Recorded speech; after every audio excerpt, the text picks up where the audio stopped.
The Nelly, a cruising yawl, swung to her anchor without a flutter of the sails, and was at rest.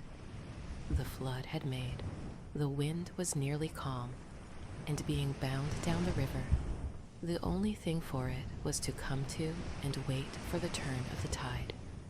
The sea reach of the Thames stretched before us, like the beginning of an interminable waterway. In the offing, the sea and the sky were welded together without a joint, and in the luminous space, the tanned sails of the barges, drifting up with the tide, seemed to stand still in red clusters of canvas sharply peaked with gleams of varnished sprits. A haze rested on the low shores that ran out to sea in vanishing flatness. The air was dark above Gravesend, and farther back still seemed condensed into a mournful gloom, brooding motionless over the biggest and the greatest town on earth. The director of companies was our captain and our host. We four affectionately watched his back as he stood in the bows, looking to seaward. On the whole river, there was nothing that looked half so nautical. He resembled a pilot, which to a seaman is trustworthiness personified. It was difficult to realize his work was not out there in the luminous estuary, but behind him, within the brooding gloom. Between us there was, as I have already said somewhere, the bond of the sea. Besides holding our hearts together through long periods of separation, it had the effect of making us tolerant of each other's yarns and even convictions. The lawyer, the best of old fellows, had, because of his many years and many virtues, the only cushion on deck, and was lying on the only rug. The accountant had brought out already a box of dominoes, and was toying architecturally with the bones. Marlowe sat cross-legged right aft, leaning against the mizzenmast. He had sunken cheeks, a yellow complexion, a straight back, an ascetic aspect, and, with his arms dropped, palms of hands outwards, resembled an idol. The director, satisfied the anchor had good hold, made his way aft and sat down amongst us. We exchanged a few words lazily. Afterwards, there was silence on board the yacht. For some reason or other, we did not begin that game of dominoes. We felt meditative and fit for nothing but placid staring. The day was ending in a serenity of still and exquisite brilliance. The water shone pacifically. The sky, without a speck, was a benign immensity of unstained light. The very mist on the Essex marsh was like a gauzy and radiant fabric, hung from the wooded rises inland and draping the low shores in diaphanous folds. Only the gloom to the west, brooding over the upper reaches, became more somber every minute, as if angered by the approach of the sun. And at last, in its curved and imperceptible fall, the sun sank low, and from glowing white changed to a dull red without rays and without heat, as if about to go out suddenly, stricken to death by the touch of that gloom brooding over a crowd of men. Forthwith a change came over the waters, and the serenity became less brilliant, but more profound. The old river in its broad reach rested unruffled at the decline of day, after ages of good service, done to the race that peopled its banks, spread out in the tranquil dignity of a waterway, leading to the uttermost ends of the earth. We looked at the venerable stream, not in the vivid flush of a short day that comes and departs forever, but in the august light of abiding memories. And indeed, nothing is easier for a man who has, as the phrase goes, followed the sea with reverence and affection, than to evoke the great spirit of the past upon the lower reaches of the Thames. The tidal current runs to and fro in its unceasing service, crowded with memories of men and ships it had borne, to the rest of home, or to the battles of the sea. It had known and served all the men of whom the nation is proud, from Sir Francis Drake to Sir John Franklin, knights all, titled and untitled, the great knights-errant of the sea. It had borne all the ships whose names are like jewels, flashing in the night of time, from the Golden Hind, returning with her rotund flanks full of treasure, to be visited by the Queen's Highness, and thus pass out of the gigantic tale, to the Erebus and Terror, bound on other conquests, and that never returned. It had known the ships and the men.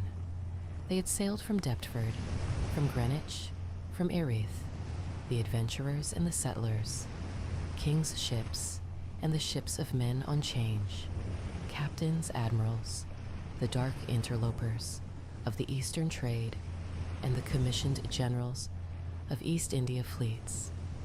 Hunters for gold or pursuers of fame, they all had gone out on that stream, bearing the sword and often the torch, messengers of the might within the land, bearers of a spark from the sacred fire.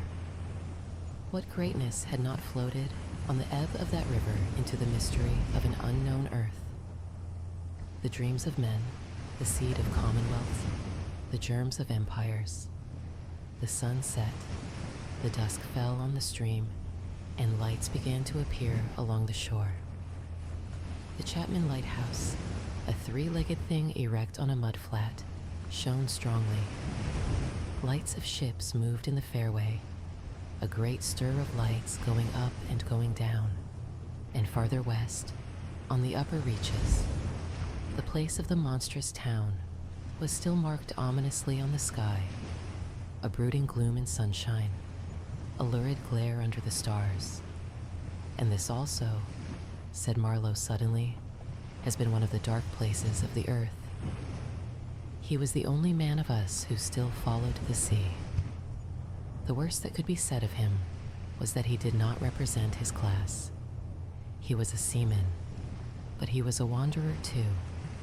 While most seamen lead, if one may so express it, a sedentary life. Their minds are of the stay-at-home order, and their home is always with them, the ship, and so is their country, the sea. One ship is very much like another, and the sea is always the same. In the immutability of their surroundings, the foreign shores, the foreign faces, the changing immensity of life, glide past, veiled not by a sense of mystery, but by a slightly disdainful ignorance. For there is nothing mysterious to a seaman, unless it be the sea itself, which is the mistress of his existence, and as inscrutable as destiny. For the rest, after his hours of work, a casual stroll, or a casual spree on shore, suffices to unfold for him the secret of a whole continent. And generally he finds the secret not worth knowing. The yarns of seamen have a direct simplicity, the whole meaning of which lies within the shell of a cracked nut. But Marlowe was not typical, if his propensity to spin yarns be accepted, and to him the meaning of an episode was not inside like a kernel, but outside, enveloping the tale, which brought it out only as a glow brings out a haze in the likeness of one of these misty halos that sometimes are made visible by the spectral illumination of moonshine. I got my appointment, of course, and I got it very quick. It appears the company had received news that one of their captains had been killed in a scuffle with the natives. This was my chance, and it made me the more anxious to go. It was only months and months afterwards, when I made the attempt to recover what was left of the body, that I heard the original quarrel arose from a misunderstanding about some hens. Yes, 2 black hens. Freslivin, that was the fellow's name, a Dane, thought himself wronged somehow in the bargain. So he went ashore and started to hammer the chief of the village with a stick. Oh, it didn't surprise me in the least to hear this, and at the same time, to be told that Freslivin was the gentlest, quietest creature that ever walked on two legs. No doubt he was. But he had been a couple of years already, out there engaged in the noble cause, you know, and he probably felt the need, at last, of asserting his self-respect in some way. Therefore he whacked the old nigger mercilessly, while a big crowd of his people watched him, thunderstruck, till some man, I was told the chief's son, in desperation, at hearing the old chap yell, made a tentative jab with a spear at the white man. And of course, it went quite easy between the shoulder blades. Then the whole population cleared into the forest, expecting all kinds of calamities to happen, while, on the other hand, the steamer Freslivin commanded, left also in a bad panic, in charge of the engineer, I believe. Afterwards, nobody seemed to trouble much about Freslivin's remains, till I got out and stepped into his shoes. I couldn't let it rest, though. But when an opportunity offered at last to meet my predecessor, the grass growing through his ribs was tall enough to hide his bones. They were all there. The supernatural being had not been touched after he fell. And the village was deserted, the huts gaped black, rotting, all askew within the fallen enclosures. A calamity had come to it, sure enough. The people had vanished. Mad terror had scattered them, men, women, and children through the bush, and they had never returned. What became of the hens I don't know either. I should think the cause of progress got them anyhow. However, through this glorious affair, I got my appointment before I had fairly begun to hope for it. I flew around like mad to get ready, and before 48 hours, I was crossing the channel to show myself to my employers and sign the contract. In a very few hours, I arrived in a city that always makes me think of a whited sepulchre. Prejudice, no doubt. I had no difficulty in finding the company's offices. It was the biggest thing in the town, and everybody I met was full of it. They were going to run an oversea empire and make no end of coin by trade. A narrow and deserted street in deep shadow, high houses, innumerable windows with Venetian blinds, a dead silence, grass sprouting between the stones, imposing carriage archways, right and left, immense double doors standing ponderously ajar. I slipped through one of these cracks, went up a swept and ungarnished staircase, as arid as a desert, and opened the first door I came to. Two women, one fat and the other slim, sat on straw-bottomed chairs, knitting black wool. The slim one got up and walked straight at me, still knitting with downcast eyes. And only just as I began to think of getting out of her way, as you would for a somnambulist, stood still and looked up. Her dress was as plain as an umbrella cover, and she turned round without a word and preceded me into a waiting room. I gave my name and looked about. Deal table in the middle, plain chairs all round the walls. On one end, a large shining map, marked with all the colors of a rainbow.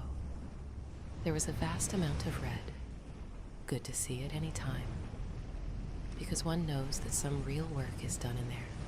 A deuce of a lot of blue, a little green, smears of orange, and, on the East Coast, a purple patch to show where the jolly pioneers of progress drink the jolly lager beer. However, I wasn't going into any of these. I was going into the yellow, dead in the center. And the river was there, fascinating, deadly, like a snake. A door opened, a white-haired secretarial head, but wearing a compassionate expression, appeared, and a skinny forefinger beckoned me into the sanctuary. Its light was dim, and a heavy writing desk squatted in the middle. From behind that structure came out an impression of pale plumpness in a frock coat. The great man himself. He was 5'6", I should judge, and had his grip on the handle end of ever so many millions. He shook hands, I fancy, murmured vaguely, was satisfied with my French. Bon voyage.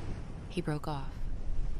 Flames glided in the river, small green flames, red flames, white flames, pursuing, overtaking, joining, crossing each other, then separating slowly or hastily. The traffic of the great city went on in the deepening night upon the sleepless river. We looked on, waiting patiently.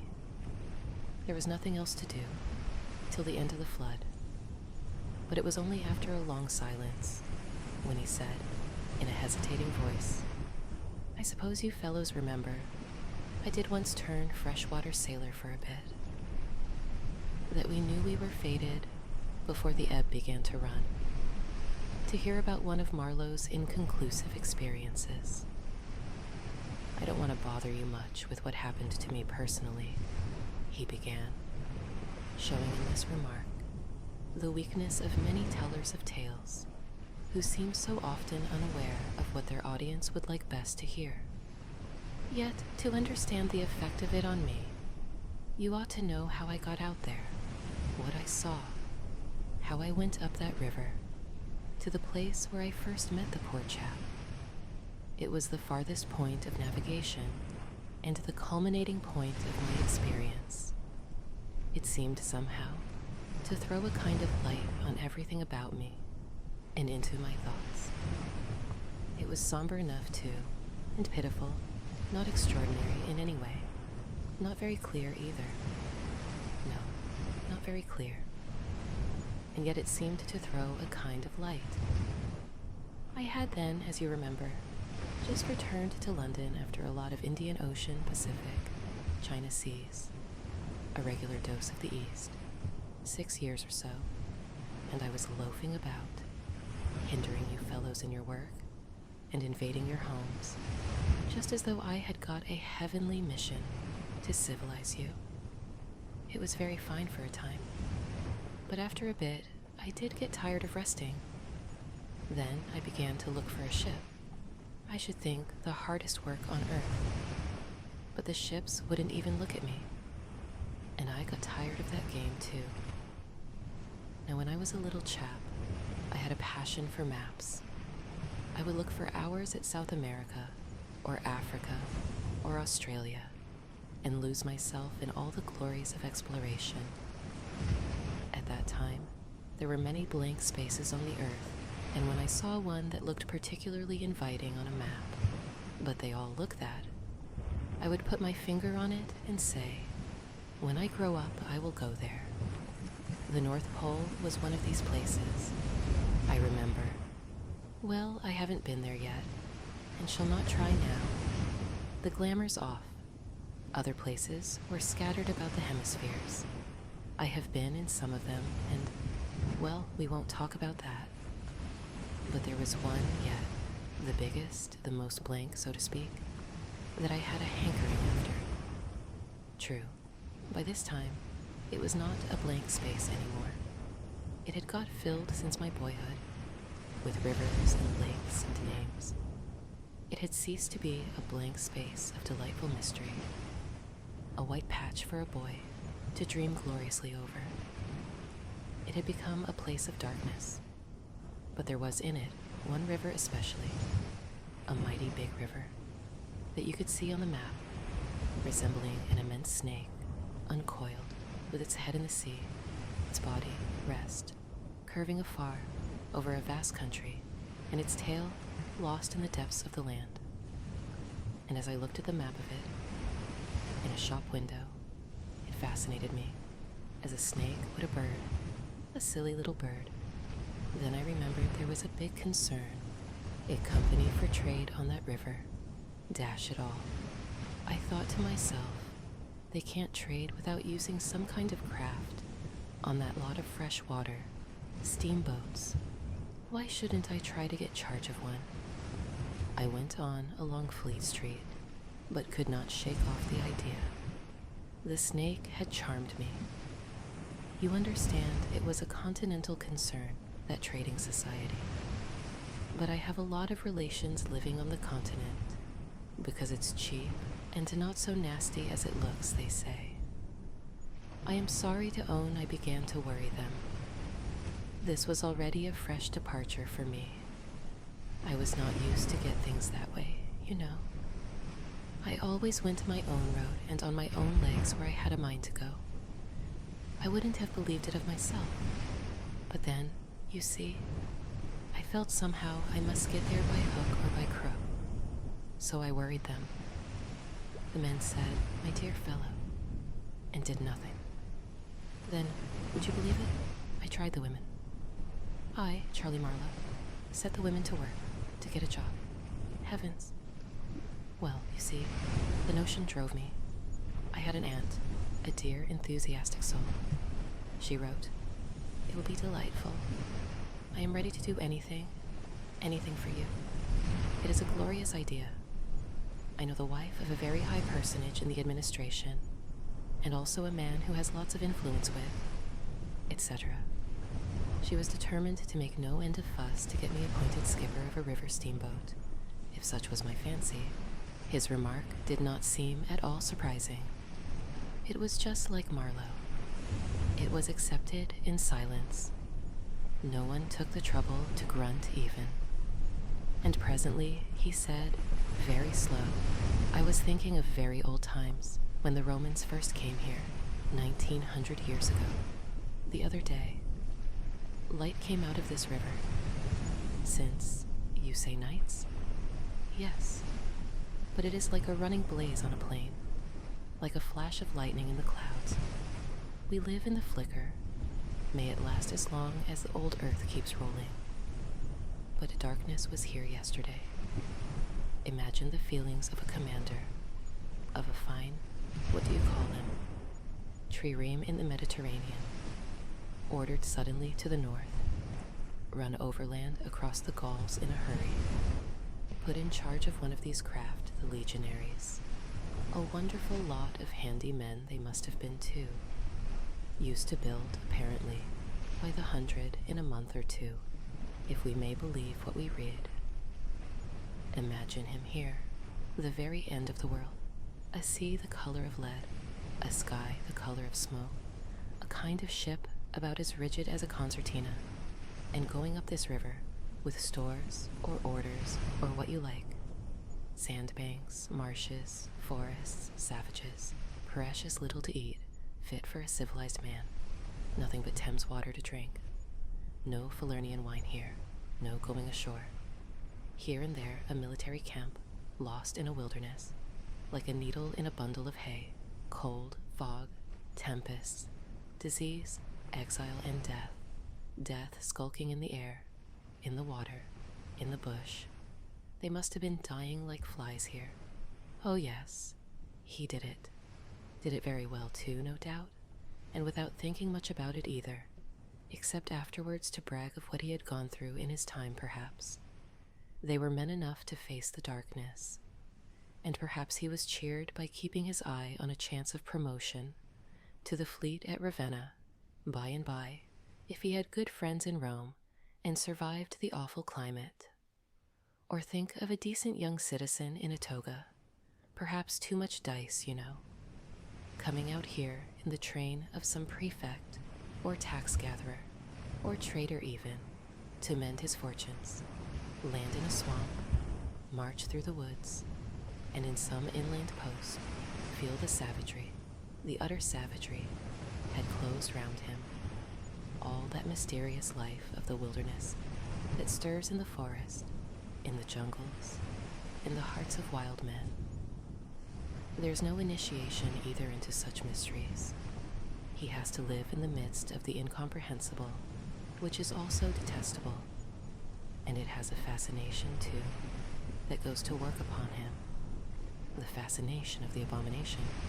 You know, imagine the growing regrets, the longing to escape, the powerless disgust, the surrender, The hate. He paused. Mine, he began again, lifting one arm from the elbow, the palm of the hand outwards, so that with his legs folded before him, he had the pose of a Buddha, preaching in European clothes and without a lotus flower. Mine. None of us would feel exactly like this. What saves us is efficiency, the devotion to efficiency. But these chaps were not much account, really. They were no colonists. Their administration was merely a squeeze, and nothing more, I suspect. They were conquerors, and for that you want only brute force. Nothing to boast of when you have it, since your strength is just an accident, arising from the weakness of others. They grabbed what they could get, for the sake of what was to be got. It was just robbery with violence, aggravated murder on a great scale, and men going at it blind, as is very proper for those who tackle a darkness, the conquest of the earth, which mostly means the taking it away from those who have a different complexion or slightly flatter noses than ourselves, is not a pretty thing when you look into it too much. What redeems it is the idea only. An idea at the back of it, not a sentimental pretense, but an idea, and an unselfish belief in the idea, something you can set up and bow down before and offer a sacrifice to. I left in a French steamer, and she called in every blamed port they have out there, for, as far as I could see, the sole purpose of landing soldiers and custom house officers. I watched the coast. Watching a coast as it slips by the ship is like thinking about an enigma. There it is before you, smiling, frowning, inviting, grand, mean, insipid, or savage, and always mute with an air of whispering, "Come and find out." This one was almost featureless, as if still in the making, with an aspect of monotonous grimness, the edge of a colossal jungle, so dark a green as to be almost black, fringed with white surf, ran straight, like a ruled line, far, far away, along a blue sea, whose glitter was blurred by a creeping mist. The sun was fierce. The land seemed to glisten and drip with steam. Here and there, grayish-whitish specks showed up clustered inside the white surf, with a flag flying above them perhaps. Settlements some centuries old, and still no bigger than pinheads on the untouched expanse of their background. We pounded along, stopped, landed soldiers, went on, landed custom house clerks, to levy toll in what looked like a god-forsaken wilderness, with a tin shed and a flagpole lost in it. Landed more soldiers, to take care of the custom house clerks, presumably. Some, I heard, got drowned in the surf, but whether they did or not, nobody seemed particularly to care. They were just flung out there, and on we went. Every day the coast looked the same, as though we had not moved, but we passed various places, trading places, with names like Grand Bassam, Little Popo, names that seemed to belong to some sordid farce acted in front of a sinister backcloth. The idleness of a passenger, my isolation amongst all these men, with whom I had no point of contact, the oily and languid sea, the uniform somberness of the coast, seemed to keep me away from the truth of things, within the toil of a mournful and senseless delusion. The voice of the surf, heard now and then, was a positive pleasure, like the speech of a brother. It was something natural, that had its reason, that had a meaning. Now and then, a boat from the shore gave one a momentary contact with reality. It was paddled by black fellows. You could see from afar the white of their eyeballs glistening. They shouted, sang. Their bodies streamed with perspiration. They had faces like grotesque masks, these chaps, but they had bone, muscle, a wild vitality. an intense energy of movement that was as natural and true as the surf along their coast. They wanted no excuse for being there. They were a great comfort to look at. For a time, I would feel I belonged still to a world of straightforward facts, but the feeling would not last long. Something would turn up to scare it away. Once, I remember, we came upon a man of war anchored off the coast. There wasn't even a shed there, and she was shelling the bush. It appears the French had one of their wars going on thereabouts. Her ensign dropped limp like a rat. The muzzles of the long 6-inch guns stuck out all over the low hull. The greasy, slimy swell swung her up lazily and let her down, swaying her thin masts. In the empty immensity of earth, sky, and water, there she was, incomprehensible, firing into a continent. Pop would go one of the 6-inch guns. A small flame would dart and vanish. A little white smoke would disappear. A tiny projectile would give a feeble screech, and nothing happened. Nothing could happen. There was a touch of insanity in the proceeding, a sense of lugubrious drollery in the sight, and it was not dissipated by somebody on board, assuring me earnestly there was a camp of natives. He called them enemies, hidden out of sight somewhere. We gave her her letters. I heard the men in that lonely ship were dying of fever at the rate of 3 a day, and went on. We called at some more places, with farcical names, where the merry dance of death and trade goes on in a still and earthy atmosphere, as of an overheated catacomb, all along the formless coast, bordered by dangerous surf, as if nature herself had tried to ward off intruders, in and out of rivers, streams of death and life, whose banks were rotting into mud, whose waters, thickened into slime, invaded the contorted mangroves that seemed to writhe at us in the extremity of an impotent despair. Nowhere did we stop long enough to get a particularized impression, but the general sense of vague and oppressive wonder grew upon me. It was like a weary pilgrimage amongst hints for nightmares. It was upward of 30 days before I saw the mouth of the big river. We anchored off the seat of the government, but my work would not begin till some 200 miles farther on. So as soon as I could, I made a start for a place 30 miles higher up. One thing more remained to do: say goodbye to my excellent aunt. I found her triumphant. I had a cup of tea, the last decent cup of tea for many days, and in a room that most soothingly looked just as you would expect a lady's drawing room to look, we had a long, quiet chat by the fireside. In the course of these confidences, it became quite plain to me I had been represented to the wife of the high dignitary, and goodness knows to how many more people besides, as an exceptional and gifted creature, a piece of good fortune for the company, a man you don't get hold of every day. Good heavens. And I was going to take charge of a 2-penny halfpenny river steamboat with a penny whistle attached. It appeared, however, I was also one of the workers, with a capital, you know. Something like an emissary of light, something like a lower sort of apostle. There had been a lot of such rot let loose in print and talk just about that time, and the excellent woman, living right in the rush of all that humbug, got carried off her feet. She talked about weaning those ignorant millions from their horrid ways, till, upon my word, she made me quite uncomfortable.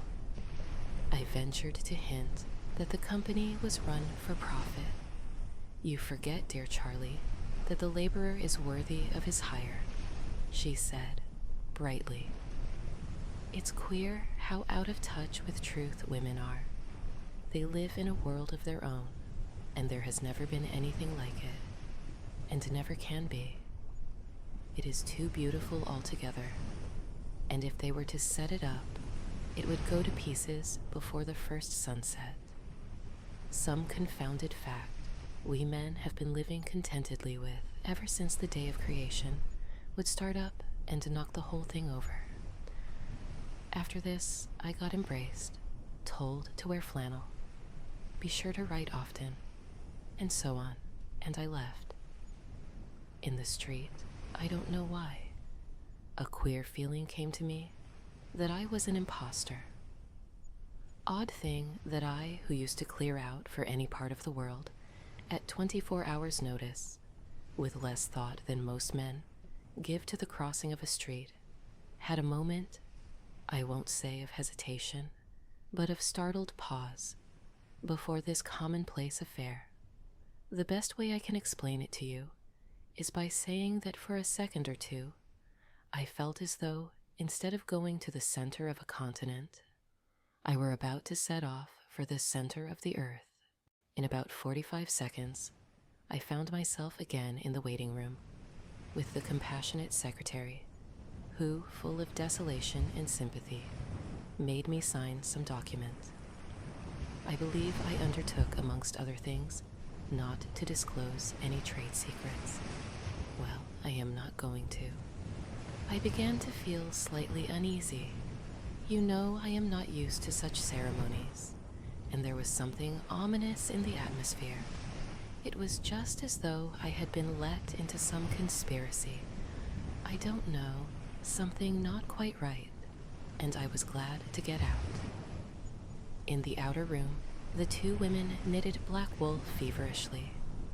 People were arriving, and the younger one was walking back and forth introducing them.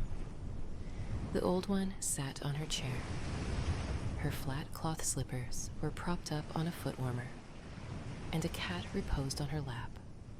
She wore a starched white affair on her head, had a wart on one cheek, and silver-rimmed spectacles hung on the tip of her nose. She glanced at me above the glasses. The swift and indifferent placidity of that look troubled me. Two youths with foolish and cheery countenances were being piloted over, and she threw at them the same quick glance of unconcerned wisdom. She seemed to know all about them and about me, too. An eerie feeling came over me. She seemed uncanny and fateful. Often far away there, I thought of these two, guarding the door of darkness, knitting black wool as for a warm pall, one introducing continuously to the unknown, the other scrutinizing the cheery and foolish faces with unconcerned old eyes. Ave, old knitter of black wool, morituri te salutant. Not many of those she looked at ever saw her again, not half by a long way. There was yet a visit to the doctor, a simple formality, assured me the secretary, with an air of taking an immense part in all my sorrows. Accordingly, a young chap wearing his hat over the left eyebrow. Some clerk, I suppose. There must have been clerks in the business, though the house was as still as a house in a city of the dead, came from somewhere upstairs and led me forth. He was shabby and careless, with ink stains on the sleeves of his jacket, and his cravat was large and billowy under a chin shaped like the toe of an old boot. It was a little too early for the doctor, so I proposed a drink, and thereupon he developed a vein of joviality. As we sat over our vermouths, he glorified the company's business, and by, I expressed casually my surprise at him not going out there. He became very cool and collected all at once. I am not such a fool as I look, quoth Plato to his disciples, he said sententiously, emptied his glass with great resolution, and we rose. The old doctor felt my pulse, evidently thinking of something else the while. Good for there, he mumbled, and then with a certain eagerness, asked me whether I would let him measure my head. Rather surprised, I said, yes, when he produced a thing like calipers, and got the dimensions back and front, and every way, taking notes carefully. He was an unshaven little man in a threadbare coat, like a gabardine, with his feet in slippers, and I thought him a harmless fool. I always ask leave, in the interests of science, to measure the crania of those going out there, he said. And when they come back, too? I asked. Oh, I never see them, he remarked. And moreover, the changes take place inside, you know. He smiled as if at some quiet joke. So you are going out there, famous. Interesting, too. He gave me a searching glance and made another note. Ever any madness in your family? He asked in a matter-of-fact tone. I felt very annoyed. Is that question in the interests of science, too? It would be, he said, without taking notice of my irritation. Interesting for science to watch the mental changes of individuals on the spot, but... Are you an alienist? I interrupted. Every doctor should be a little, answered that original, imperturbably. I have a little theory, which you messieurs, who go out there, must help me to prove. This is my share in the advantages my country shall reap from the possession of such a magnificent dependency. The mere wealth I leave to others. Pardon my questions, but you are the first Englishman coming under my observation. I hastened to assure him I was not in the least typical. If I were, said I wouldn't be talking like this with you. What you say is rather profound and probably erroneous, he said, with a laugh. Avoid irritation more than exposure to the sun. Adieu. How do you English say, eh? Goodbye. Ah, goodbye. Adieu. In the tropics, one must before everything keep calm. He lifted a warning forefinger. Du calme, du calme. He turned to his work. The noise outside had ceased, and presently, in going out, I stopped at the door. In the steady buzz of flies, the homeward-bound agent was lying finished and insensible. The other, bent over his books, was making correct entries of perfectly correct transactions. And 50 feet below the doorstep, I could see the still treetops of the Grove of Death.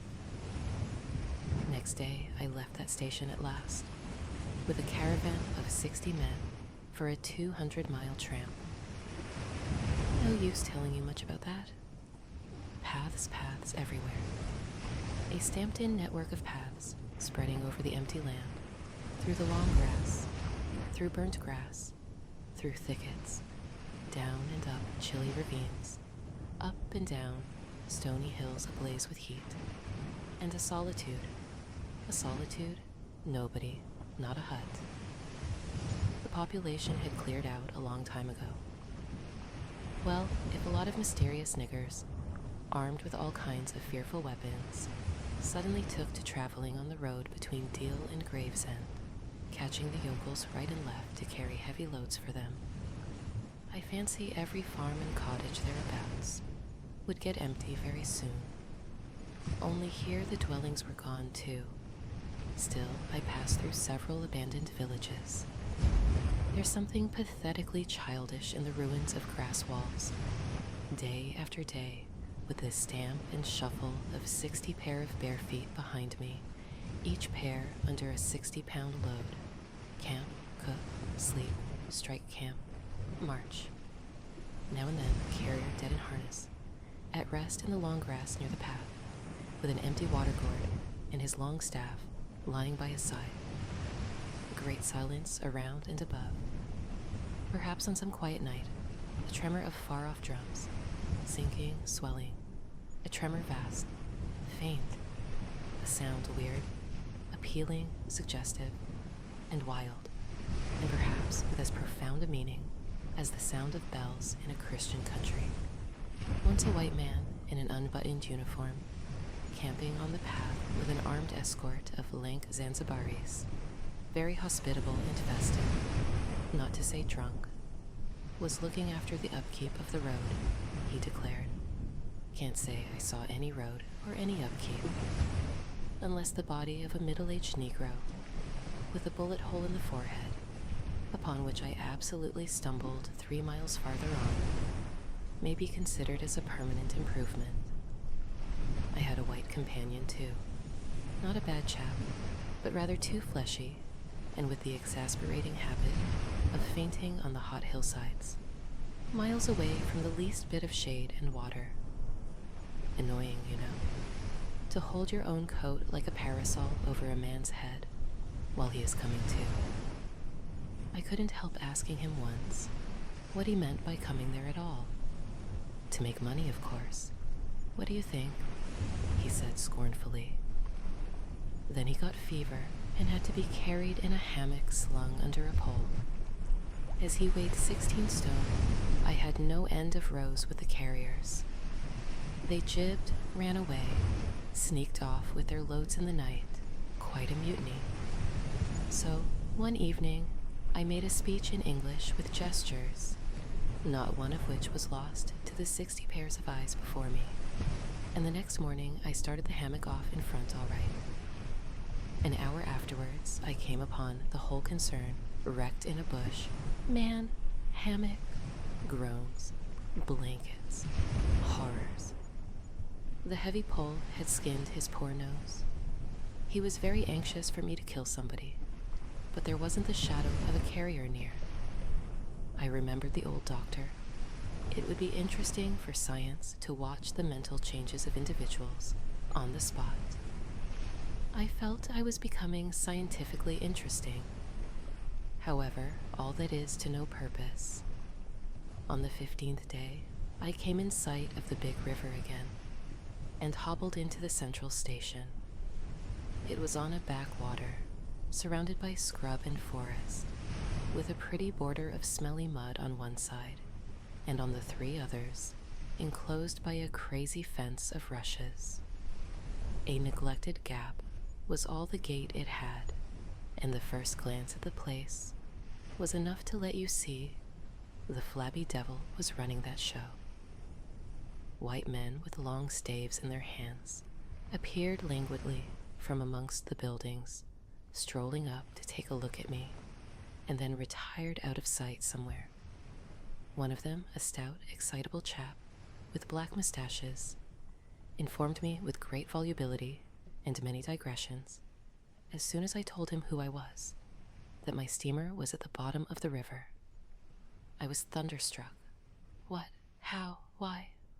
Oh, it was all right. The manager himself was there, all quite correct. Everybody had behaved splendidly. Splendidly. You must, he said in agitation. Go and see the general manager at once. He is waiting. I didn't want any more loitering in the shade, and I made haste towards the station. When near the buildings, I met a white man in such an unexpected elegance of get-up that in the first moment I took him for a sort of vision. I saw a high starched collar, white cuffs, a light alpaca jacket, snowy trousers, a clean necktie, and varnished boots, no hat, hair parted, brushed, oiled, under a green-lined parasol held in a big white hand. He was amazing, and had a penholder behind his ear. I shook hands with this miracle, and I learned he was the company's chief accountant, and that all the bookkeeping was done at this station. He had come out for a moment, he said, to get a breath of fresh air. The expression sounded wonderfully odd, with its suggestion of sedentary desk life. I wouldn't have mentioned the fellow to you at all, only it was from his lips that I first heard the name of the man who is so indissolubly connected with the memories of that time. Moreover, I respected the fellow. Yes, I respected his collars, his vast cuffs, his brushed hair. His appearance was certainly that of a hairdresser's dummy, but in the great demoralization of the land, he kept up his appearance. That's backbone. His starched collars and got-up shirt fronts were achievements of character. He had been out nearly 3 years, and later I could not help asking him how he managed to sport such linen. He had just the faintest blush and said modestly, "I've been teaching one of the native women about the station. It was difficult. She had a distaste for the work." Thus this man had verily accomplished something, and he was devoted to his books, which were in apple pie order. Everything else in the station was in a muddle. Heads, things, buildings. Strings of dusty niggers with splay feet arrived and departed. A stream of manufactured goods, rubbishy cottons, beads, and brass wire, sent into the depths of darkness, and in return came a precious trickle of ivory. I had to wait in the station for 10 days, an eternity. I lived in a hut in the yard, but to be out of the chaos, I would sometimes get into the accountant's office. It was built of horizontal planks and so badly put together that as he bent over his high desk, he was barred from neck to heels with narrow strips of sunlight. There was no need to open the big shutter to see. It was hot there too. Big flies buzzed fiendishly and did not sting but stabbed. I sat generally on the floor, while, of faultless appearance and even slightly scented, perching on a high stool, he wrote. He wrote. Sometimes he stood up for exercise, when a truckle bed with a sick man, some invalid agent from upcountry, was put in there. He exhibited a gentle annoyance. "The groans of this sick person," he said, "distract my attention, and without that it is extremely difficult to guard against clerical errors in this climate." One day he remarked, without lifting his head, "In the interior you will no doubt meet Mr. Kurtz." On my asking who Mr. Kurtz was, he said he was a first-class agent, and seeing my disappointment at this information, he added slowly, laying down his pen, "He is a very remarkable person." Further questions elicited from him that Mr. Kurtz was at present in charge of a trading post, a very important one, in the true ivory country, at the very bottom of there, sends in as much ivory as all the others put together. He began to write again. The sick man was too ill to groan. The flies buzzed in a great peace. Suddenly there was a growing murmur of voices, and a great tramping of feet. A caravan had come in. A violent babble of uncouth sounds burst out on the other side of the planks. All the carriers were speaking together, and in the midst of the uproar, the lamentable voice of the chief agent was heard giving it up tearfully for the 20th time that day. He rose slowly. "What a frightful row," he said. He crossed the room gently to look at the sick man, and returning, said to me, "He does not hear." "What? Dead?" I asked, startled. "No, not yet," he answered, with great composure, then alluding with a toss of the head to the tumult in the station yard. "When one has got to make correct entries, one comes to hate those savages, hate them to the death."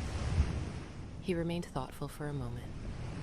"When you see Mr. Kurtz's," he went on, "tell him from me that everything here," he glanced at the deck, "is very satisfactory. I don't like to write to him. With those messengers of ours, you never know who may get hold of your letter at that central station."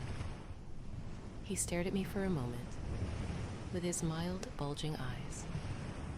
"Oh, he will go far, very far," he began again. "He will be a somebody in the administration before long. They above, the council in Europe, you know, mean him to be." Instead of going up, I turned and descended to the left. My idea was to let that chain gang get out of sight before I climbed the hill. You know, I am not particularly tender. I've had to strike and to fend off. I've had to resist and to attack sometimes. That's only one way of resisting, without counting the exact cost. according to the demands of such sort of life as I had blundered into. I've seen the devil of violence, and the devil of greed, and the devil of hot desire. But by all the stars, these were strong, lusty, red-eyed devils that swayed and drove men, I tell you. But as I stood on this hillside, I foresaw that in the blinding sunshine of that land, I would become acquainted with a flabby, pretending, weak-eyed devil of a rapacious and pitiless folly. How insidious he could be, too, I was only to find out several months later and 1,000 miles farther. For a moment I stood appalled, as though by a warning. Finally I descended the hill, obliquely towards the trees I had seen. I avoided a vast artificial hole somebody had been digging on the slope, the purpose of which I found it impossible to divine. It wasn't a quarry or a sand pit anyhow. It was just a hole. It might have been connected with the philanthropic desire of giving the criminals something to do. I don't know. Then I nearly fell into a very narrow ravine, almost no more than a scar in the hillside.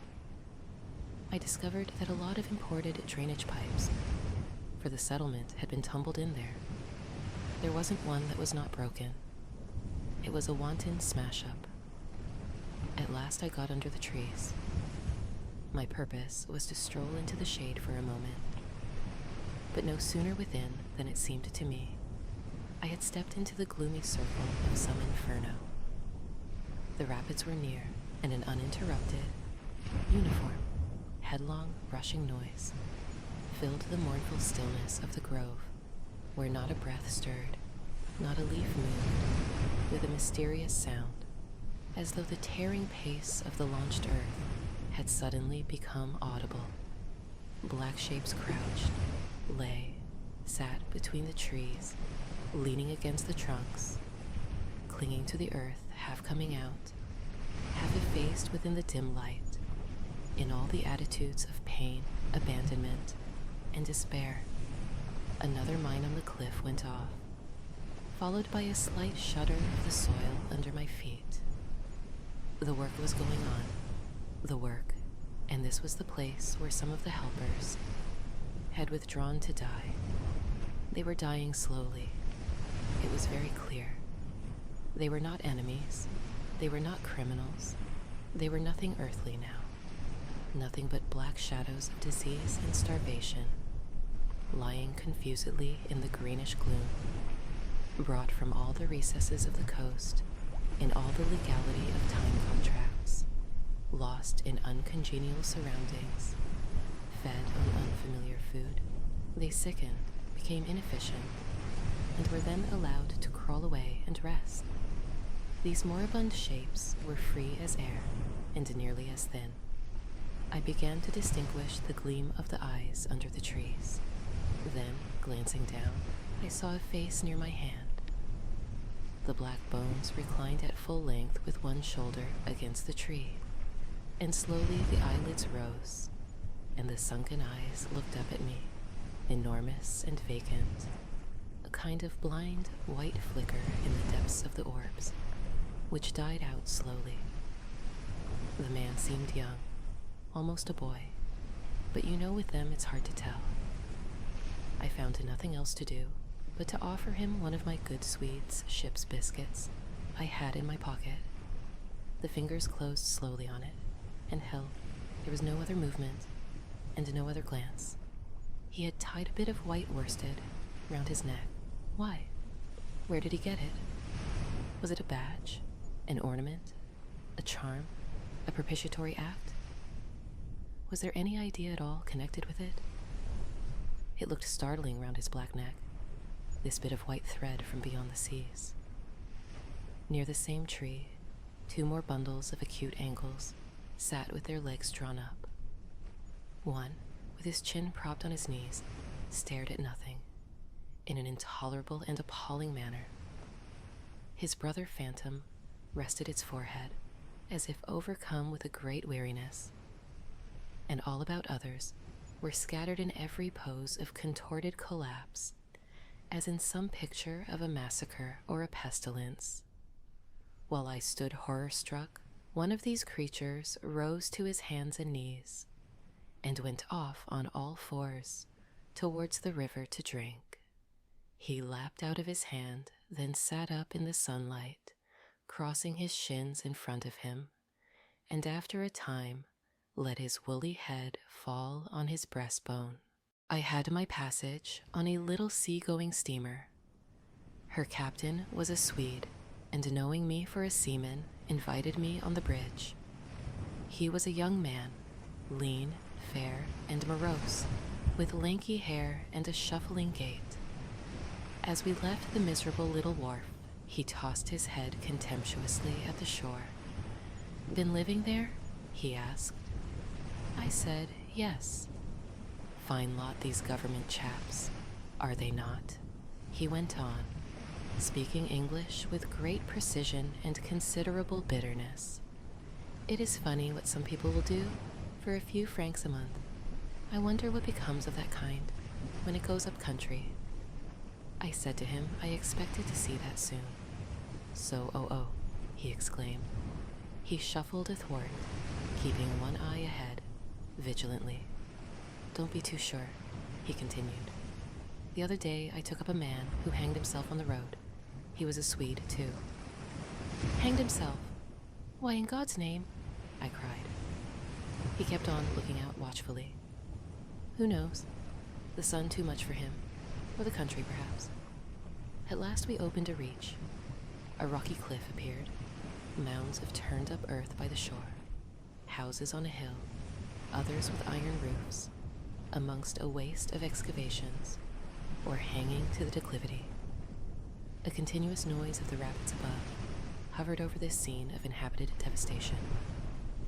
A lot of people, mostly black and naked, moved about like ants. A jetty projected into the river. A blinding sunlight drowned all this at times in a sudden recrudescence of glare. "There's your company's station," said the Swede, pointing to 3 wooden barrack-like structures on the rocky slope. "I will send your things up. 4 boxes, did you say? South farewell." I came upon a boiler, wallowing in the grass, then found a path leading up the hill. It turned aside for the boulders, and also for an undersized railway truck lying there on its back with its wheels in the air. One was off. The thing looked as dead as the carcass of some animal. I came upon more pieces of decaying machinery, a stack of rusty rails. To the left, a clump of trees made a shady spot where dark things seemed to stir feebly. I blinked. The path was steep. A horn tooted to the right, and I saw the black people run. A heavy and dull detonation shook the ground. A puff of smoke came out of the cliff, and that was all.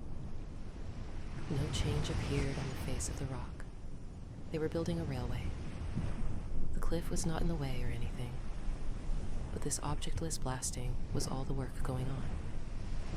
A slight clinking behind me made me turn my head. 6 black men advanced in a file, toiling up the path. They walked erect and slow, balancing small baskets full of earth on their heads, and the clink kept time with their footsteps.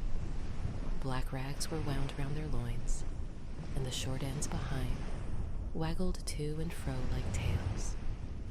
I could see every rib. The joints of their limbs were like knots in a robe.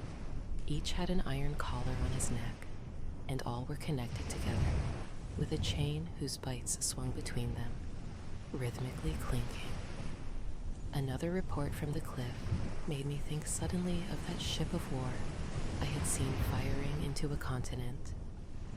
It was the same kind of ominous voice, but these men could by no stretch of imagination be called enemies. They were called criminals, and the outraged law, like the bursting shells, had come to them, an insoluble mystery from the sea. All their meager breasts panted together. The violently dilated nostrils quivered. The eyes stared stonily uphill. They passed me within 6 inches, without a glance, with that complete death-like indifference of unhappy savages.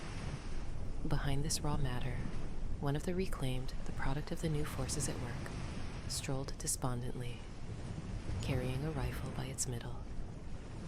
He had a uniform jacket with one button off, and seeing a white man on the path, hoisted his weapon to his shoulder with alacrity. This was simple prudence, white men being so much alike at a distance that he could not tell who I might be. He was speedily reassured, and with a large, white, rascally grin and a glance at his charge, seemed to take me into partnership in his exalted trust. After all, I also was a part of the great cause of these high and just proceedings. The chief of the inner station, he answered in a short tone, looking away. Much obliged, I said, laughing. And you are the brickmaker of the central station. Everyone knows that. He was silent for a while. He is a prodigy, he said at last. He is an emissary of pity and science and progress, and devil knows what else. We want, he began to declaim suddenly, for the guidance of the cause entrusted to us by Europe, so to speak, higher intelligence, wide sympathies, a singleness of purpose. Who says that? I asked. Lots of them, he replied. Some even write that. And so he comes here, a special being, as you ought to know. Why ought I to know? I interrupted, really surprised. He paid no attention. Yes. Today he is chief of the best station. Next year he will be assistant manager. 2 years more and... But I dare say you know what he will be in 2 years' time. You are of the new gang, the gang of virtue. The same people who sent him specially also recommended you. Oh, don't say no. I've my own eyes to trust. Light dawned upon me. My dear aunt's influential acquaintances were producing an unexpected effect upon that young man. I nearly burst into a laugh. Do you read the company's confidential correspondence? I asked. He hadn't a word to say. It was great fun. When Mr. Kurtz, I continued severely, is general manager, you won't have the opportunity. He blew the candle out suddenly, and we went outside. The moon had risen. Black figures strolled about listlessly, pouring water on the glow, whence proceeded a sound of hissing.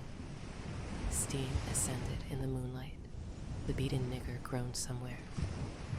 What a row the brute makes, said the indefatigable man, with the mustaches appearing near us. Serve him right. Transgression, punishment, bang, pitiless, pitiless. That's the only way. This will prevent all conflagrations for the future. I was just telling the manager. He noticed my companion and became crestfallen all at once. Not in bed yet, he said, with a kind of servile heartiness. It's so natural. Ha! Danger. Agitation. He vanished. I went on to the riverside, and the other followed me. I heard a scathing murmur at my ear. Heap of muffs. Go to.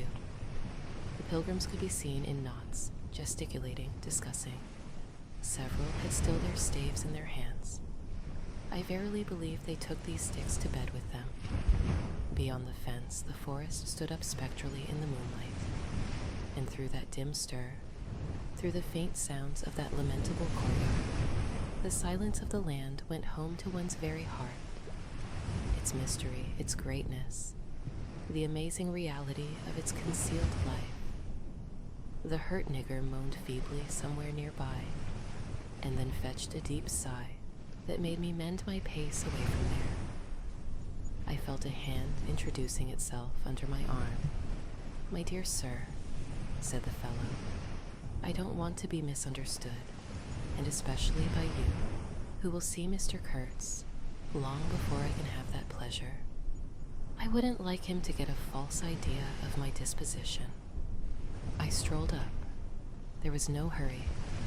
You see, the thing had gone off like a box of matches. It had been hopeless from the very first. The flame had leaped high, driven everybody back, lighted up everything, and collapsed. The shed was already a heap of embers, glowing fiercely. A nigger was being beaten nearby. They said he had caused the fire in some way. Be that as it may, he was screeching most horribly. I saw him later, for several days, sitting in a bit of shade, looking very sick and trying to recover himself. Afterwards he arose and went out, and the wilderness without a sound took him into its bosom again. As I approached the glow from the dark, I found myself at the back of two men talking. I heard the name of Kurtz pronounced, then the words, "Take advantage of this unfortunate accident." One of the men was the manager. I wished him a good evening. "Did you ever see anything like it, eh? It is incredible," he said, and walked off.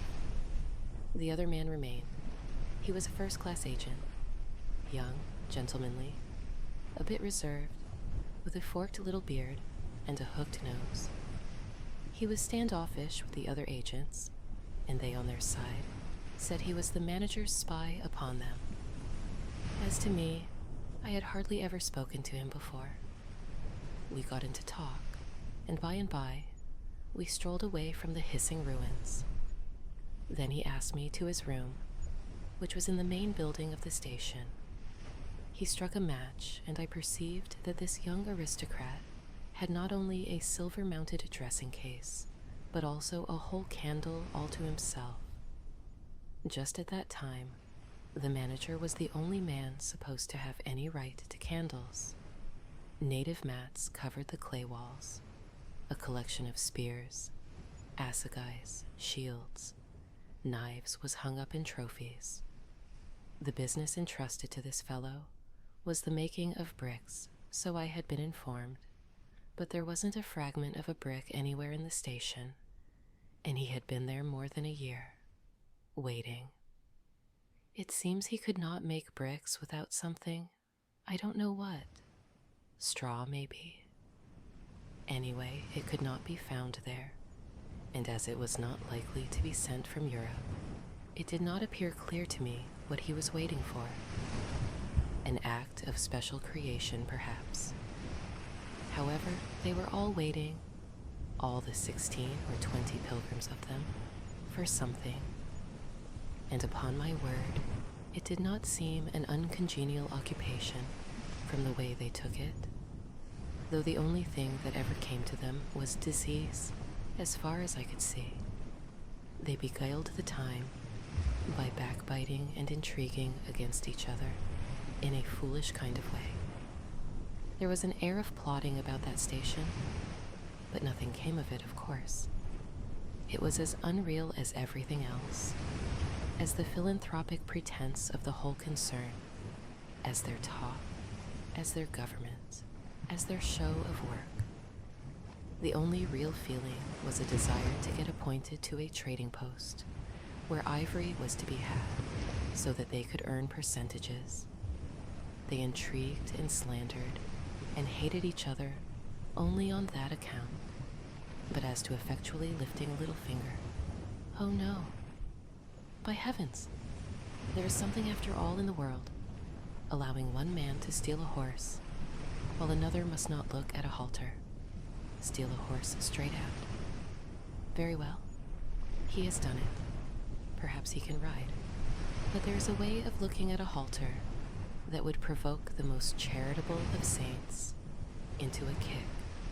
I had no idea why he wanted to be sociable, but as we chatted in there, it suddenly occurred to me. The fellow was trying to get at something. In fact, pumping me. He alluded constantly to Europe, to the people I was supposed to know there, putting leading questions as to my acquaintances in the sepulchral city, and so on. His little eyes glittered like mica discs with curiosity, though he tried to keep up a bit of superciliousness. At first I was astonished, but very soon I became awfully curious to see what he would find out from me. I couldn't possibly imagine what I had in me to make it worth his while. It was very pretty to see how he baffled himself, for in truth, my body was full only of chills, and my head had nothing in it but that wretched steamboat business. It was evident he took me for a perfectly shameless prevaricator.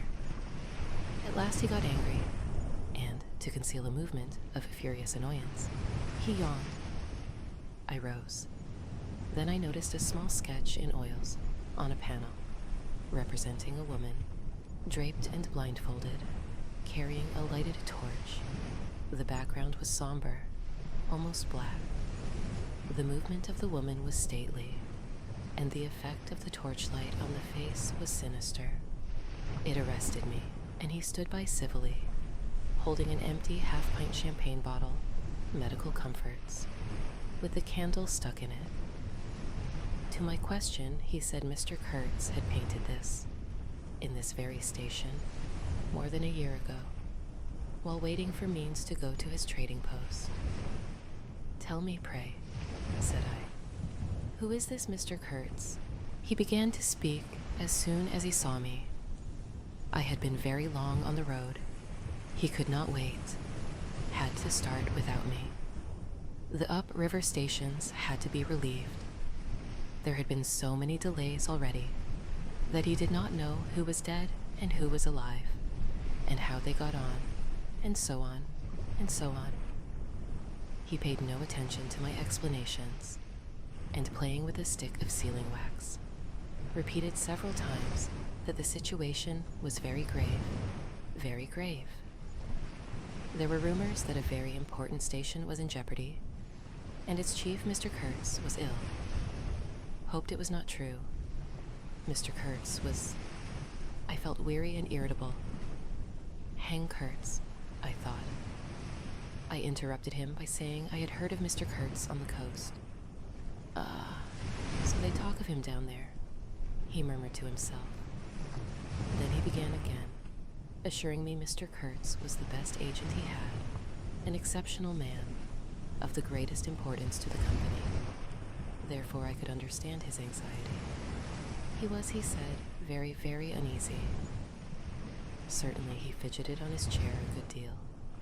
Exclaimed, "Ah, Mr. Kurtz," broke the stick of sealing wax, and seemed dumbfounded by the accident. Next thing he wanted to know, how long it would take to... I interrupted him again. Being hungry, you know, and kept on my feet too. I was getting savage. "How can I tell?" I said. "I haven't even seen the wreck yet. Some months, no doubt." All this talk seemed to me so futile. "Some months," he said. "Well, let us say 3 months before we can make a start. Yes, that ought to do the affair." I flung out of his hut. He lived all alone in a clay hut, with a sort of veranda, muttering to myself my opinion of him. He was a chattering idiot. Afterwards I took it back, when it was borne in upon me startlingly, with what extreme nicety he had estimated the time requisite for the affair. I went to work the next day, turning, so to speak, my back on that station. In that way, only it seemed to me I could keep my hold on the redeeming facts of life. Still, one must look about sometimes. And then I saw this station, these men strolling aimlessly about in the sunshine of the yard. I asked myself sometimes what it all meant.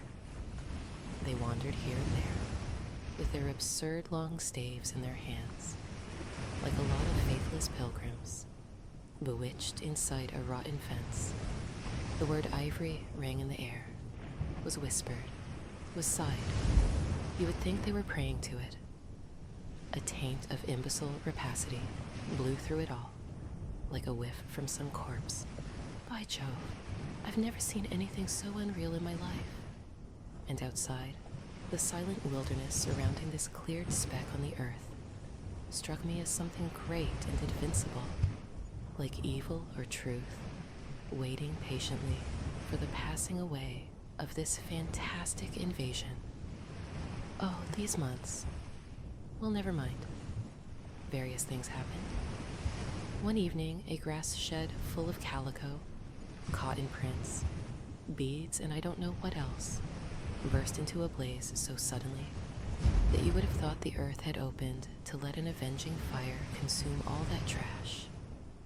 I was smoking my pipe quietly by my dismantled steamer and saw them all cutting capers in the light with their arms lifted high when the stout man with mustaches came tearing down to the river, a tin pail in his hand, assured me that everybody was behaving splendidly, dipped about a quart of water, and tore back again. I noticed there was a hole in the bottom of his pail. I did not see the real significance of that wreck at once. I fancy I see it now, but I am not sure. Not at all. Certainly the affair was too stupid, when I think of it, to be altogether natural. Still, but at the moment, it presented itself simply as a confounded nuisance. The steamer was sunk. They had started 2 days before, in a sudden hurry up the river, with the manager on board, in charge of some volunteer skipper, and before they had been out 3 hours, they tore the bottom out of her own stones, and she sank near the south bank. I asked myself what I was to do there. Now my boat was lost. As a matter of fact, I had plenty to do in fishing my command out of the river. I had to set about it the very next day. That and the repairs, when I brought the pieces to the station, took some months. My first interview with the manager was curious. He did not ask me to sit down. After my 20-mile walk that morning, he was commonplace in complexion, in features, in manners, and in voice. He was of middle size and of ordinary build. His eyes, of the usual blue, were perhaps remarkably cold, and he certainly could make his glance fall on one as trenchant and heavy as an axe. But even at these times, the rest of his person seemed to disclaim the intention. Otherwise, there was only an indefinable, faint expression of his lips, something stealthy, a smile. Not a smile. I remember it, but I can't explain. It was unconscious. This smile was. Though just after he had said something, it got intensified for an instant. It came at the end of his speeches, like a seal applied on the words, to make the meaning of the commonest phrase appear absolutely inscrutable. He was a common trader, from his youth up employed in these parts, nothing more. He was obeyed, yet he inspired neither love nor fear, nor even respect. He inspired uneasiness. That was it. Uneasiness. Not a definite mistrust, just uneasiness. Nothing more. You have no idea how effective such a faculty can be. He had no genius for organizing, for initiative, or for order even. That was evident in such things as the deplorable state of the station. He had no learning and no intelligence. His position had come to him. Why? Perhaps because he was never ill. He had served 3 terms of 3 years out there. Because triumphant health in the general rout of constitutions is a kind of power in itself. When he went home on leave, he rioted on a large scale, pompously. Jack ashore, with a difference, in externals only. This one could gather from his casual talk. He originated nothing. He could keep the routine going, that's all. But he was great. He was great by this little thing, that it was impossible to tell what could control such a man. He never gave that secret away. Perhaps there was nothing within him. Such a suspicion made one pause, for out there were no external checks. Once, when various tropical diseases had laid low almost every agent in the station, he was heard to say, "Men who come out here should have no entrails." He sealed the utterance with that smile of his, as though it had been a door opening into a darkness he had in his keeping. You fancied you had seen things, but the seal was on. When annoyed at mealtimes by the constant quarrels of the white men about precedence, he ordered an immense round table to be made, for which a special house had to be built. This was the station's mess room. Where he sat was the first place. The rest were nowhere. One felt this to be his unalterable conviction. He was neither civil nor uncivil. He was quiet. He allowed his boy, an overfed young Negro from the coast, to treat the white men under his very eyes with provoking insolence. This devoted band called itself the El Dorado Exploring Expedition, and I believe they were sworn to secrecy. Their talk, however, was the talk of sordid buccaneers. It was reckless without hardihood, greedy without audacity, and cruel without courage. There was not an atom of foresight or of serious intention in the whole batch of them, and they did not seem aware these things are wanted for the work of the world. To tear treasure out of the bowels of the land was their desire, with no more moral purpose at the back of it than there is in burglars breaking into a safe. Who paid the expenses of the noble enterprise, I don't know. But the uncle of our manager was leader of that lot. In exterior, he resembled a butcher in a poor neighborhood, and his eyes had a look of sleepy cunning. He carried his fat paunch with ostentation on his short legs, and during the time his gang infested the station, spoke to no one but his nephew. You could see these two roaming about all day long, with their heads close together in an everlasting confab. I had given up worrying myself about the rivets. One's capacity for that kind of folly is more limited than you would suppose. I said hang, and let things slide. I had plenty of time for meditation, and now and then I would give some thought to Kurtz. I wasn't very interested in him. Number still, I was curious to see whether this man, who had come out equipped with moral ideas of some sort, would climb to the top after all, and how he would set about his work when there. I was not surprised to see somebody sitting aft on the deck, with his legs dangling over the mud.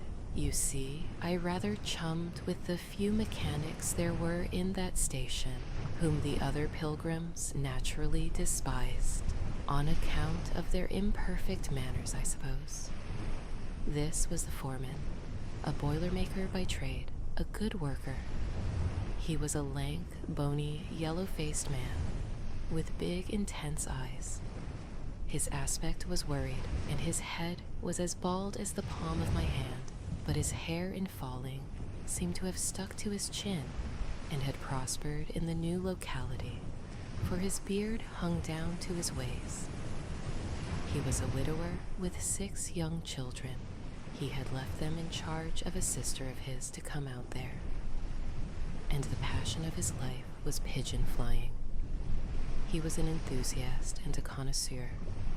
He would rave about pigeons. After work hours, he used sometimes to come over from his hut for a talk about his children and his pigeons. At work, when he had to crawl in the mud under the bottom of the steamboat, he would tie up that beard of his in a kind of white serviette he brought for the purpose. It had loops to go over his ears. In the evening, he could be seen squatted on the bank, rinsing that wrapper in the creek with great care, then spreading it solemnly on a bush to dry. I slapped him on the back and shouted, "We shall have rivets." He scrambled to his feet, exclaiming, "No, rivets," as though he couldn't believe his ears.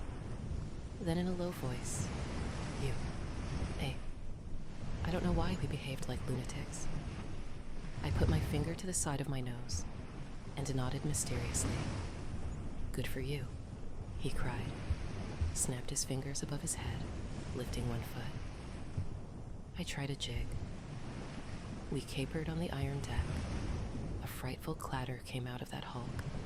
and the virgin forest on the other bank of the creek sent it back in a thundering roll upon the sleeping station. It must have made some of the pilgrims sit up in their hovels. A dark figure obscured the lighted doorway of the manager's hut, vanished. Then a second or so after, the doorway itself vanished too. We stopped, and the silence driven away by the stamping of our feet flowed back again from the recesses of the land.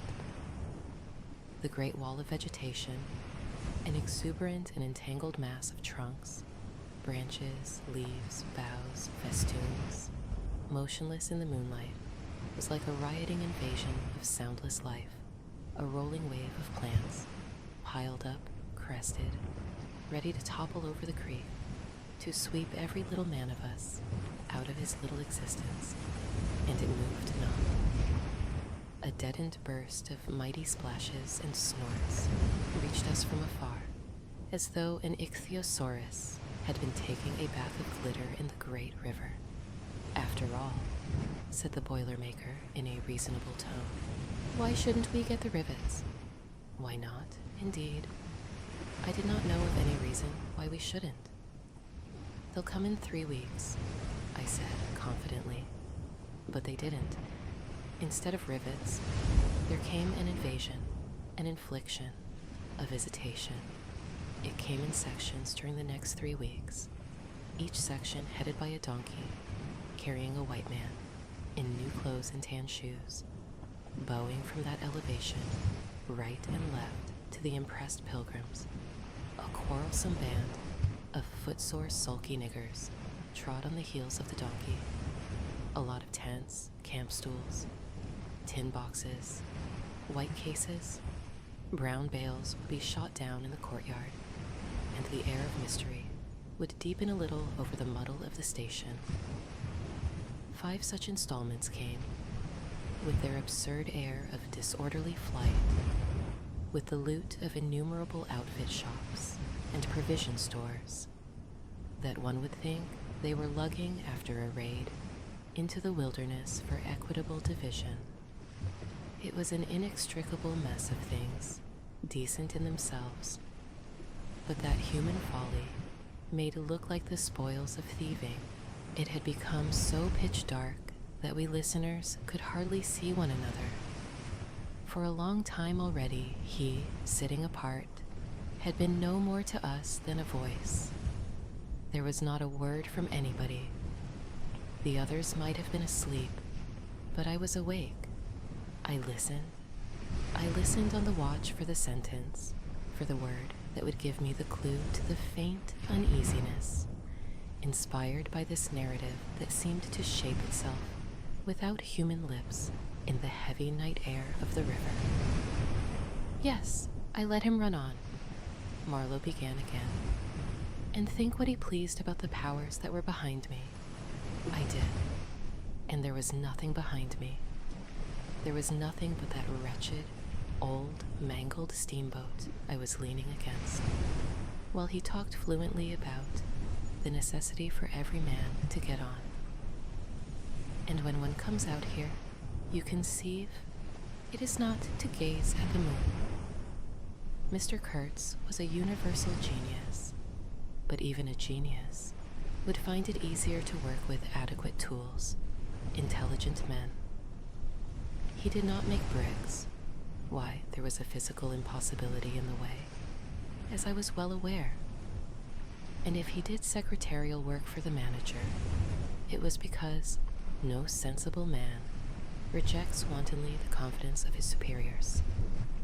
Did I see it? I saw it. What more did I want? What I really wanted was rivets, by heaven. Rivets. To get on with the work, to stop the hole. Rivets I wanted. There were cases of them down at the coast. Cases. Piled up. Burst. Split. You kicked a loose rivet at every second step in that station yard on the hillside. Rivets had rolled into the grove of death. You could fill your pockets with rivets for the trouble of stooping down, and there wasn't one rivet to be found where it was wanted. We had plates that would do, but nothing to fasten them with. And every week the messenger, a long Negro, letter bag on shoulder, and staff in hand, left our station for the coast. And several times a week, a coast caravan came in with trade goods, ghastly glazed calico that made you shudder only to look at it, glass beads, value about a penny a quart, confounded spotted cotton handkerchiefs, and no rivets. 3 carriers could have brought all that was wanted to set that steamboat afloat. He was becoming confidential now, but I fancy my unresponsive attitude must have exasperated him at last, for he judged it necessary to inform me he feared neither God nor devil, let alone any mere man. I said I could see that very well, but what I wanted was a certain quantity of rivets, and rivets were what really Mr. Kurtz wanted, if he had only known it. Now letters went to the coast every week. "My dear sir," he cried, "I write from dictation." I demanded rivets. There was a way for an intelligent man. He changed his manner, became very cold, and suddenly began to talk about a hippopotamus. Wondered whether sleeping on board the steamer, I stuck to my salvage night and day. I wasn't disturbed. There was an old hippo that had the bad habit of getting out on the bank and roaming at night over the station grounds. The pilgrims used to turn out in a body and empty every rifle they could lay hands on at him. Some even had sat up o' nights for him. All this energy was wasted, though. "That animal has a charmed life," he said, "but you can say this only of brutes in this country. No man, you apprehend me, no man here bears a charmed life." He stood there for a moment in the moonlight, with his delicate hooked nose set a little askew, and his mica eyes glittering without a wink. Then, with a curt "good night," he strode off. I could see he was disturbed and considerably puzzled, which made me feel more hopeful than I had been for days. It was a great comfort to turn from that chap to my influential friend, the battered, twisted, ruined tin pot steamboat. I clambered on board. She rang under my feet like an empty Huntley and Palmer biscuit tin kicked along a gutter. She was nothing so solid in make, and rather less pretty in shape, but I had expended enough hard work on her to make me love her. No influential friend would have served me better. She had given me a chance to come out a bit, to find out what I could do. No, I don't like work. I had rather laze about and think of all the fine things that can be done. I don't like work. No man does. But I like what is in the work, the chance to find yourself, your own reality, for yourself, not for others. What no other man can ever know. They can only see the mere show, and never can tell what it really means. I let him run on, this papier-mâché and Mephistopheles, and it seemed to me that if I tried, I could poke my forefinger through him and would find nothing inside but a little loose dirt, maybe.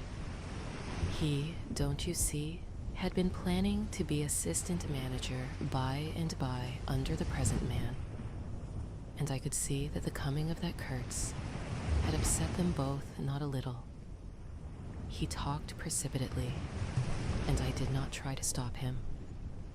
I had my shoulders against the wreck of my steamer, hauled up on the slope like a carcass of some big river animal. The smell of mud, of primeval mud, by Jove, was in my nostrils.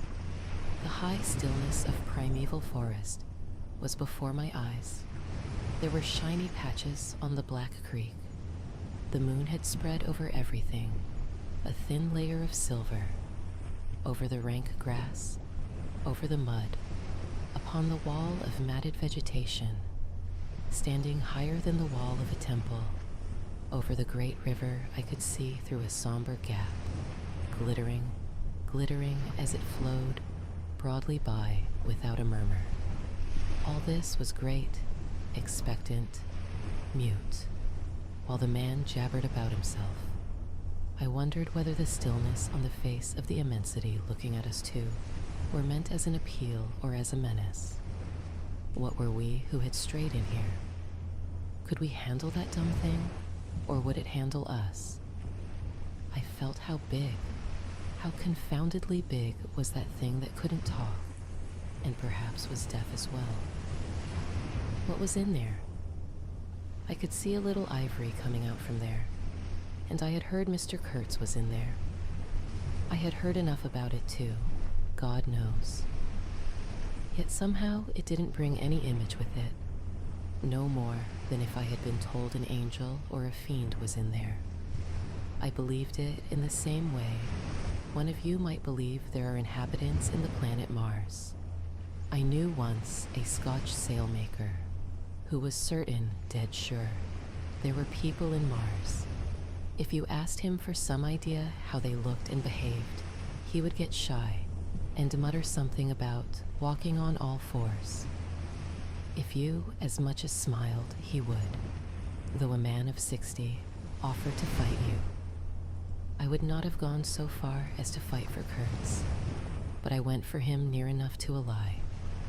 You know, I hate, detest, and can't bear a lie, not because I am straighter than the rest of us, but simply because it appalls me. There is a taint of death, a flavor of mortality in lies, which is exactly what I hate and detest in the world, what I want to forget. It makes me miserable and sick, like biting something rotten would do. Temperament, I suppose. Well, I went near enough to it by letting the young fool there believe anything he liked to imagine as to my influence in Europe. I became in an instant as much of a pretense as the rest of the bewitched pilgrims. This simply because I had a notion it somehow would be of help to that Kurtz, whom at the time I did not see. You understand? He was just a word for me. I did not see the man in the name any more than you do. Do you see him? Do you see the story?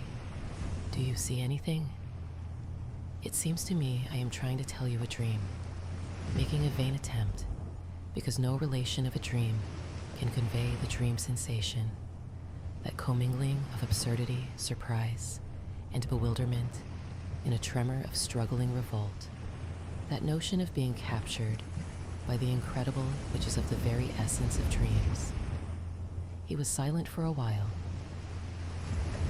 No, it is impossible.